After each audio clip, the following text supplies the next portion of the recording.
Despite growing up as like an introvert and like a very quiet, reserved person that was super shy and was literally like an outsider looking into everyone else who had like the friendships and would go out on weekends, go to birthday parties, I got to a point where I literally gave up on having friends. It wasn't a give up like, oh, no one's gonna like me. Like I'm hopeless. All hope is gone. It wasn't that kind of a give up. It was more like, I'm actually quite at peace with my own company now.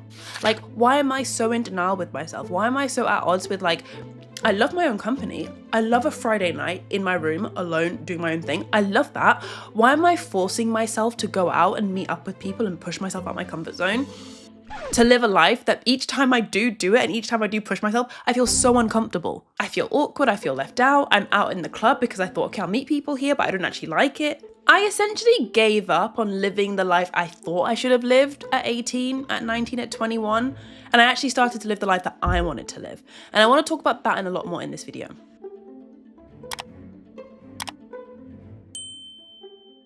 Hey, if you're new, I'm Christina and I make videos with people who are feeling lonely. If you're a people pleaser, overachiever, overthinker, over anything, you're in the right place. My most common request that I get in my DMs and in my comments is, Christina, how do I make new friends? How do I talk to new people? How do I say hi to that girl? How do I like tell that boy that I know that I kind of want to talk to him?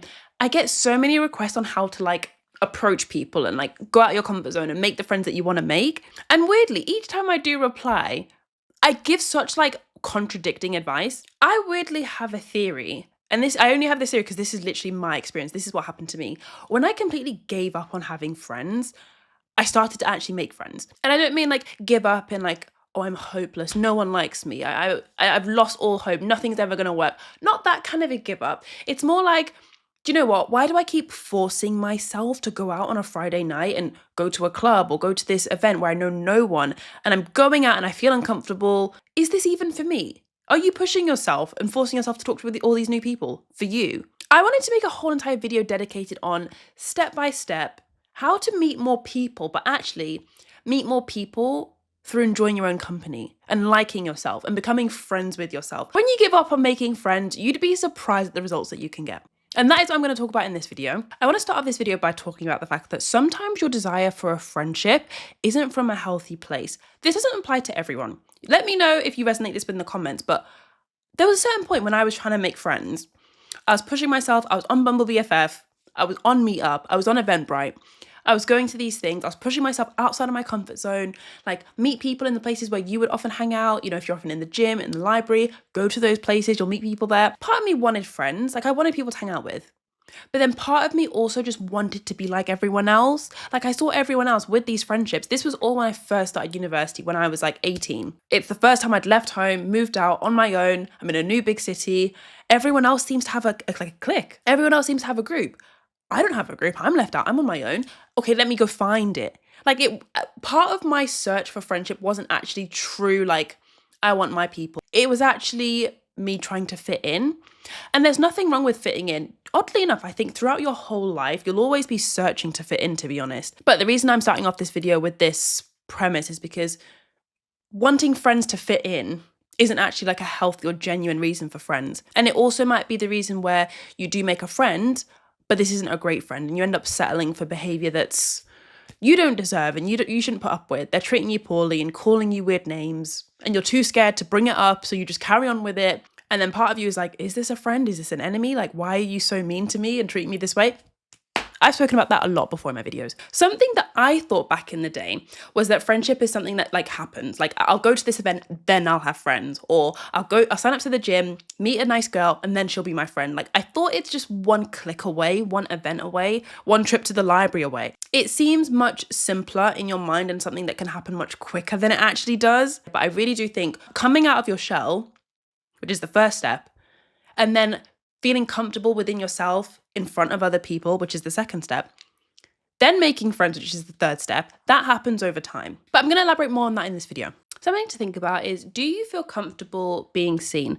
Like I just mentioned, I really do feel like the first step to coming out of your shell and like meeting new people, first and foremost, just feeling comfortable in your own skin. A large part of the reason why you might feel like you're struggling to meet people who click with the same things that you want to talk about or you're interested in, like a common thing I said to myself was like, oh, no one's as ambitious as I am. Like I have these dreams of going to medical school and like becoming a doctor. And I just felt like the school that I went to, I just felt like no one was quite as ambitious as that. And rather than talk about it and hopefully be honest about my dream, like tell people that I'm in classes with, tell the teachers, I just thought, let me keep it to myself because I don't want people to judge. I felt really uncomfortable being seen in that way. Like, you think you can do that? Like, you think you're good enough to go to medical school? I felt like I didn't feel comfortable being seen in certain places, but it took me way too long to realize that exact area where you're hiding and you feel uncomfortable being seen, chances are that's the area where you want to make friends and where you want people to understand you really well. If you don't open up on that area and you don't maybe tell one person, you don't tell one sibling, like if you don't tell people, no one's going to be able to bond with you over that. This is a thing that's ongoing as well. I know you might have something right now where you're like, oh, I don't want to tell people that I'm like ambitious about this thing. Right? I don't want to tell people that I have a goal of setting up an Etsy shop. I have dreams of starting a business. I don't want to tell people that. It's awkward. Totally fine. When you do eventually do it, because I'm sure as time you'll develop the strength, I believe in you, you'll do it. Then there'll be another thing. I have right now have things that I feel uncomfortable being seen about. For example, I don't mind telling you guys, I've said in a couple of videos, like I want to start a community where we can all talk, and I've got a wait list. Check it out in the link description. Like if you guys are interested in being part of like a like-minded community, definitely put your email in the link below. But like part of me was thinking, should I just start a Discord? Like everyone does that. Should I just do that? It's easy. But then part of me is also like, no, I want this to be like really specific. Like I want people to be able to talk to each other one-to-one or like in a group chat thing. And I thought Discord can do that, but it's not really the same. Anyway, so I was thinking, I want to make an app. Like I actually want to build an app and like make it really specific for what I see in my mind. So I have this dream of building an app. I'm being so serious about it. Like I literally have a Zoom call later on today with like 2 developers to talk about this app. I feel so uncomfortable going to work with nurses, doctors, healthcare assistants. And like when they tell me, oh, Christina, what are you doing like, next weekend? I feel really uncomfortable to tell them like I'm thinking of building an app. I'm thinking of becoming like of working with a developer and making an app for a community. Like it's already awkward as it is to say I do YouTube. Like that's already cringe. But then to talk about I want to build an app, like who do you think you are, Christina? Who do you think you are to build an app? I'm saying this to say this is an ongoing thing. Don't bully yourself and feel like you have to force yourself to do it right now. Feeling comfortable being seen, opening up about your ambitions, opening up about your truths. It's not even always ambition. Sometimes it's just being honest about what's going on right now in your life. I went to a networking event last Thursday with like a bunch of founders and people who have got like apps and build things. And that was precisely why I went. I was like, Christina, if you don't feel like you can open up about this to your work colleagues, which is totally fair enough. Medicine has nothing to do with building an app. Like they're worlds apart. It's okay if you don't want to talk about it at work. But give yourself an outlet or a safe space where you can talk about this. Like go somewhere where it's totally normal to feel that ambition. Like it's totally normal for me to go to this networking event full of founders and people who are on their second app, on their third app that they've made. It's totally normal for me to go there and say, hey guys, I kind of want to build an app. Like I am welcome. Hopefully that resonates. Another thing to think about is stop outsourcing your validation to other people. I know if you've clicked on this video, you're probably at different stages in your friend making, early 20s journey, maybe late teens journey, maybe even late 20s journey. I don't know how old. Let me know in the comments how old you are actually. I'm very curious. Some people I feel like might have clicked on this video.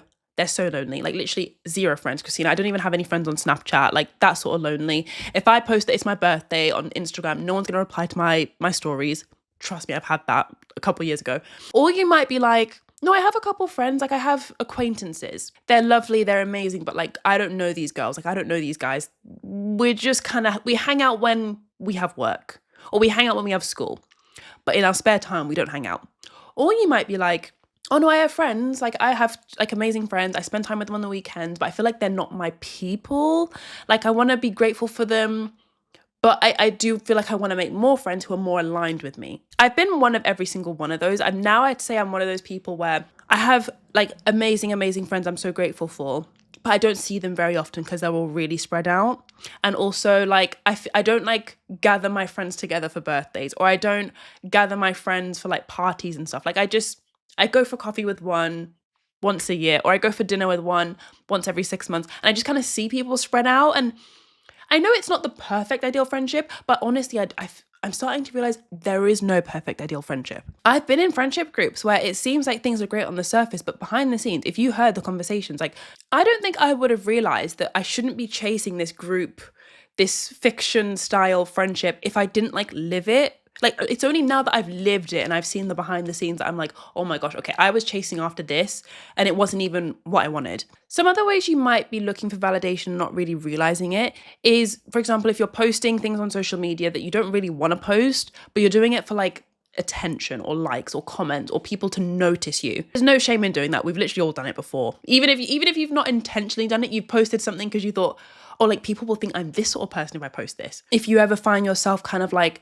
seeking compliments or seeking reassurance, whether it's colleagues, people at work, bosses, sometimes say you do have a person you talk to, like acquaintance, friend, and you feel like you have to constantly ask like where they stand with you, like, oh, did I upset you? Like, did I do the wrong thing? Like, are we still okay? Like, are we still friends? Like, if you feel like you have to constantly assess where you are with them, that might be looking for validation as well.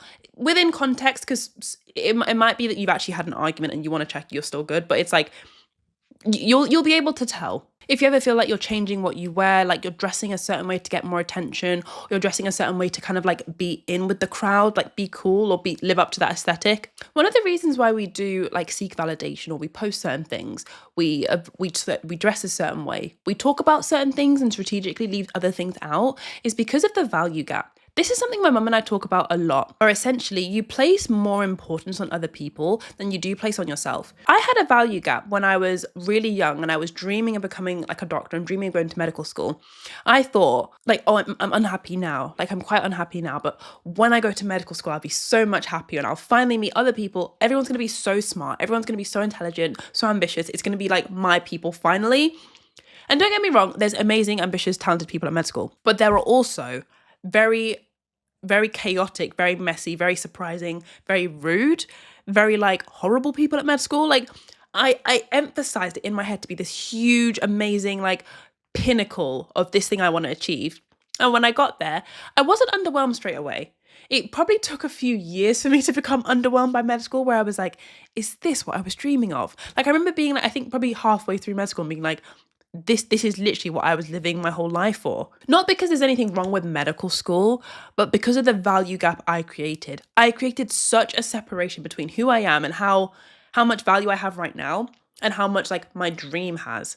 My mum had the same thing. So she was telling me about a particular job she was like striving for. She was like working really hard to get this promotion, so many rounds of interviews, so many hurdles and hoops she had to jump through. And she was like, oh, but when I get this job, like, the pay is going to be great. The people, the perks, like everything's going to be so much better and so much more amazing. And then she got into the job.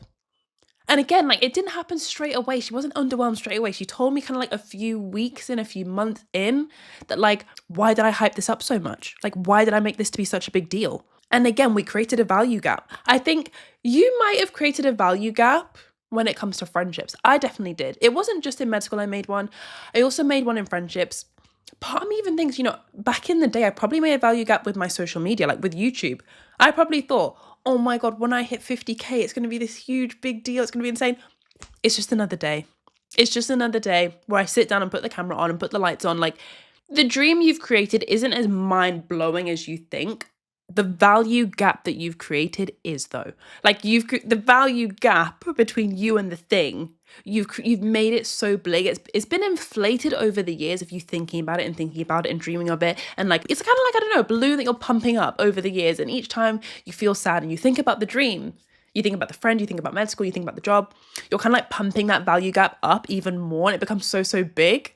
And then you will get to the thing eventually, like you'll achieve the thing and you'll be like, oh, like what? Like, okay, it's great. Med school's great. 50K subscribers is great. The job is great. But like, it's not as big as I thought. Each time you do think about something that you don't currently have or something that you're striving for, as much as I'm sure it will be amazing, like you'll get there and it will be great, try to appreciate what you have as well. If you don't already have a gratitude practice where you kind of just, you don't have to physically write down things that you're grateful for. I don't actually write down what I'm grateful for anymore, but each morning when I wake up and the first thing I think about, I try to think about what I'm grateful for because it makes such a huge difference. I know gratitude is one of those habits you see in every single video. Every single habits video of 6 habits to start doing, like they all talk about gratitude. It's actually annoying at this point. So I hate to bring it up again, but one of the things that will help you to combat the value gap and making yourself potentially underwhelmed in the future is to have gratitude for what you have now. But back to the main point of the video, another thing I think is really important is try to diversify your identity.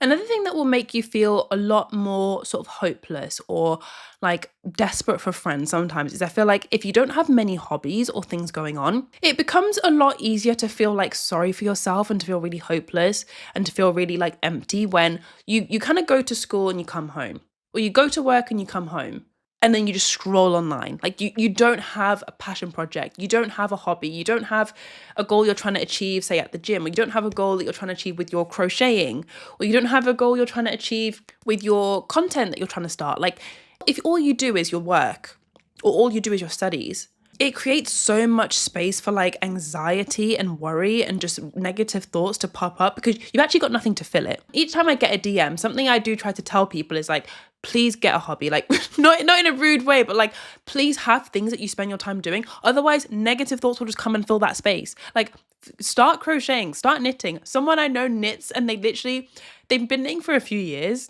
And I swear now they can actually knit jumpers. Like it's actually crazy to see like what they can knit now. It doesn't have to be like a gym thing. It can literally be like books. Like try, maybe your goal is to read a book a month, a book a week.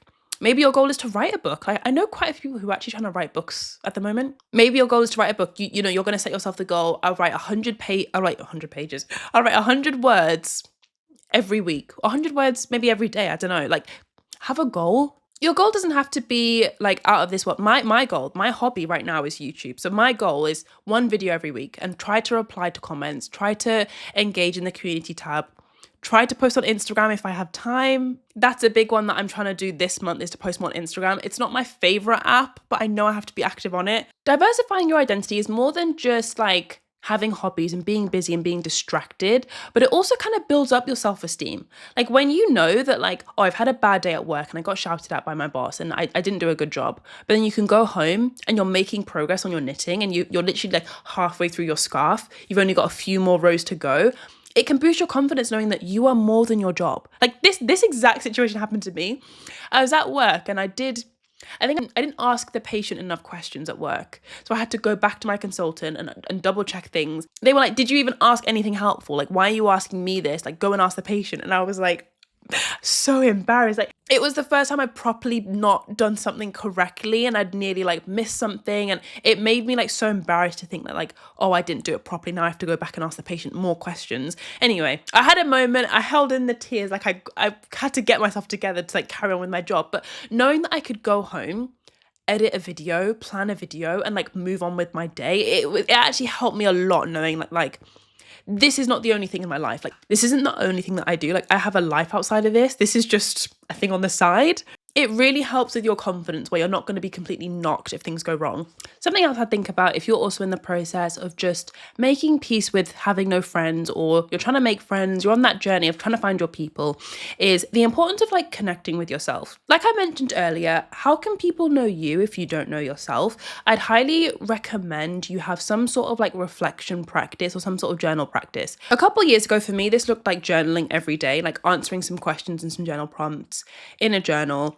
But now with how busy I am, I don't really have time to like sit down and write. But what I do like regularly is I like film kind of like a video diary. Like I have so many videos on my phone where I'm literally just like stood talking to myself and I'm stood like giving myself advice or reflecting on something that went wrong in the car on my way back after work that I've been shouted at. Like I'm just like filming myself, like getting my thoughts out, reflecting on how things went, thinking about what I did wrong and where I could go right next time, trying not to be harsh with myself. Like I'm being very gentle and being like, it's okay that you got shouted at. It's okay that you did something wrong. It's okay. But I'm just like getting it out. If you have a lot of things swirling around in your head, journaling or having a video diary can be really helpful because it just means it's not sitting around in your mind anymore. You can get it out. One of the best things about this is it helps you understand yourself better. Like me doing this over the years, journaling or having a video diary, it's the reason why I know myself really well. It's the reason why I know the reason why I felt so left out was because I was isolating myself. Like something would go wrong in a group setting and then I'd withdraw and then I'd never go out again. And then I'd feel even more isolated because I never go out. Like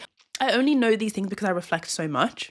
The last piece of advice that I'd give, and I think this can probably be applied when you're really comfortable with your own company, you now know yourself really well. You feel like you've got a hobby, you've diversified your identity, you're not just your work or you're not just your studies. You got other things going on. Now, what I'd say when it comes to meeting new people is try to live in the moment. This is honestly one of the hardest things. Again, like in the comments I get or in the messages that I get from people, it's often like, oh, but what do I say? And I can't really say this because last time I said that. And Christina, like, should I try to say this? And it's all like a lot of planning. Like the vibe I get from a lot of my messages is like people are trying to plan what to say and like strategize the perfect message to send and the perfect way to word things, which is totally fine. I'm sure there's been a time when that's been me. But what I would recommend from my experience is try to live more in the moment and less in your like planning, organizing mindset. Like there's a time and a place to plan. Sometimes when it comes to meeting up with friends, the planning can kick in. The planning can kick in. The planning can kick. But when it comes to making the friends, I honestly think just live in the moment. Like try to live more by your inner compass of just what does the vibe feel like and how do I feel in this moment? What do I feel like saying? Like honestly, I feel like you should follow your comfort with friends. People do say go out your comfort zone. I feel like there's a time and a place with that. Because I feel like if you're bullying yourself into making friends and you're forcing yourself to send something and you're feeling bad along the way, you're feeling so guilty and so embarrassed, that's not really the way to do it. I'd honestly say just go with the flow. And the only person that knows how to go with the flow the best is you, because you know your flow the best, if you know what I mean. It's a skill that gets better with time, because chances are if you struggle to go with the flow and you're like, Christina, but I never know what to say. Like I don't know what to tell them. I don't know what to reply. That's okay. At first it will feel really uncomfortable and kind of like you're plucking from an empty cup. Like you're trying to, you don't even know what to pour out because there's nothing there. You'll do it badly for the first time. That's okay, we all do. You'll do it meh the next time. And then after that, it'll actually start to kind of go well. And then it'll get better and better and better and better. And then next thing you know, you're so comfortable just talking and being yourself and saying hi to someone and sending someone a message and replying and just going with the flow. Because as well, I'm sure when you think about the friendship dynamics that you want to have, you do want them to be really easygoing. You want it to be super chill and lighthearted and relaxed. So you kind of have to set the tone for that in the way that you do meet these people, or the way that you send hi, you send that DM, or you send that first message to say like, oh, hi, it'd be cool if we get a coffee sometime.